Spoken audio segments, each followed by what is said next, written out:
Psalm chapter 73, Through the Bible, Part 2. But as for me, my feet were almost gone. My steps had well nigh slipped. For I was envious at the foolish, when I saw the prosperity of the wicked. Psalm 73 verses 2 and 3. Asaph said, I looked around me at my nation, and I noticed that the wicked among my people were the ones prospering, and the godly were not. For there are no bands in their death, but their strength is firm. Psalm 73 verse 4. There are no bands in their death, there are no pangs or pains in their death. They are not in trouble as other men, neither are they plagued like other men. Therefore pride compasseth them about as a chain, violence covereth them as a garment. Psalm 73 verses 5 and 6. I think again of the wealthy couple with the little boy baby. Oh, how arrogant they were and filled with pride. Their eyes stand out with fatness. They have more than heart could wish. Psalm 73 verse 7. These folk have everything. As I think of it, I don't think they have had the fun that I have had in this life, because when I got a new something or other, it sure was a joy to me. It wasn't a joy to them because they had it all along. Their eyes stand out with fatness. I hadn't thought of that until I studied this psalm.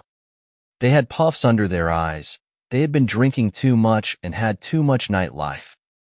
The mother of that little fellow would have been beautiful if her face had not shown so much sign of dissipation. They are corrupt and speak wickedly concerning oppression. They speak loftily. Psalm 73 verse 8. They don't mind walking on the poor. They insist that our children have to go to public schools, but their children do not. Everyone else must obey the law, but they somehow are exempt. As you look around you, this is something that can make you bitter. They set their mouth against the heavens, and their tongue walketh through the earth. Psalm 73 verse 9. Listen to these rich people on television today. They are the ones who make the news. Their tongue walketh through the earth, and I know of nothing that enables it to walk better than television. Therefore his people return hither, and waters of a full cup are wrung out to them. Psalm 73 verse 10. God's people are taxed to death. We are told that some rich folk pay no taxes at all. They really have it made. And they say, how doth God know? And is there knowledge in the Most High? Psalm 73 verse 11.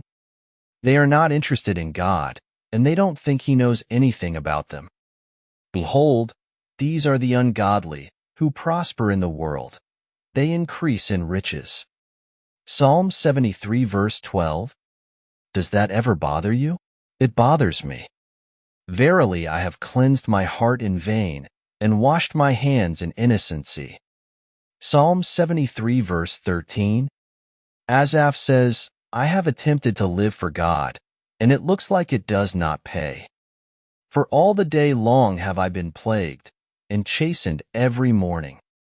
If I say, I will speak thus, behold, I should offend against the generation of thy children.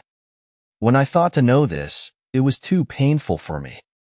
Psalm 73 verse 14 to 16. This problem worried Asaph. It gave him sleepless nights. Why do the wicked prosper? Now we come to the answer. Until I went into the sanctuary of God, then understood I their end. Psalm 73 verse 17. When Asaph went into the temple of God, he understood the end of the wicked. He gained insight into the end reserved for the wicked. This is the reason the Lord Jesus gave a parable about a rich man and a poor man to illustrate afterlife. It is recorded in Luke 16 verse 19 to 31. It tells us that the day is going to come when God will judge the rich. That rich fellow ended up in a place of torment, even though the liberal preacher pushed him right into heaven at the funeral. Nice things were said about him. They praised him for his gifts of charity, but his end was a place of torment. The poor man wasn't even given a decent burial. His body was thrown onto a dump heap. But God's pallbearers were waiting for him. They were angels, and they took him right into Abraham's bosom. You have to stay close to God today, friend, or you will become bitter and cynical as you see the injustice in the world. Asaph found his answer in the sanctuary. I don't know the answer to your question because I don't know the answer to mine, but I know someone who does. He didn't say he would tell me right now. He said, "You trust me. I've got the answer." Someday in his presence he is going to explain it all to us. Also, I know that he is going to show me that what he did was best. I don't understand that either, but that is what he is going to do. Until then, nevertheless I am continually with thee. Thou hast holden me by my right hand. Psalm 73 verse 23. I told you that he will take your hand. He took mine when my little girl died. He said, "Walk with me." That is the lesson I learned, and this is the lesson the psalmist learned. Thou shalt guide me with thy counsel, and afterward receive me to glory. Psalm 73 verse 24. I am with him today. My life verse is Philippians 1 verse 6, being confident of this very thing, that he which hath begun a good work in you will perform it until the day of Jesus Christ. Don't tell me that he won't, because he will, and that is the message of this psalm.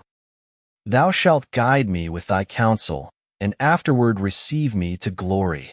I can't ask for anything better than that. So, no matter what happens, whether I understand it or not, I will simply trust him. And if you don't mind, I will go on with him.